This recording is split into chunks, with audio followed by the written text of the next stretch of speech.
மலவெடுத்து பாத்துக்கிறேன். இது போன்ற மலவெடுத்து இதுவரைக்கும் பார்த்ததே கிடையாதுக்கா. ஆமா போய் பாக்குறியா? இந்த மலர் பேர் என்னக்கா? ஏண்டி இதுதான் ரோஜாடி. ரோஜா தோட்டமா? என்ன செய்ய போறீங்க? ஏண்டி இந்த ரோஜா மலர் பார்ப்பதற்கே ரொம்பவே அழகா இருக்குது. அழகா இருக்கு.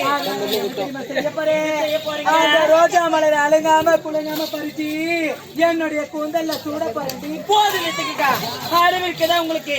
இந்த ரோஜா மலர்ல அழகா இருக்குது. கிட்ட போறீங்களே பறிப்பதற்கு. இதெல்லாம் என்ன இருக்குது தெரியுமா? பெரிய பெரிய முள்ளு இருக்குதுக்கா.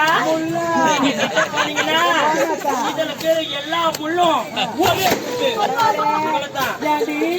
எந்த ரோஜா மலர்ல பெரிய முள் இருக்குதோ அந்த ரோஜா மலர் மட்டும் தாண்டி எனக்கு ரொம்பவே பிடிக்கும். அப்படியா? அப்படின்னா விருப்பம் நீங்க பறிச்சு தலையில வச்சுங்க தங்கச்சி. அதோ பூத்துக்கிறது அதெல்லாம் என்ன மலர்? அரளி பூ.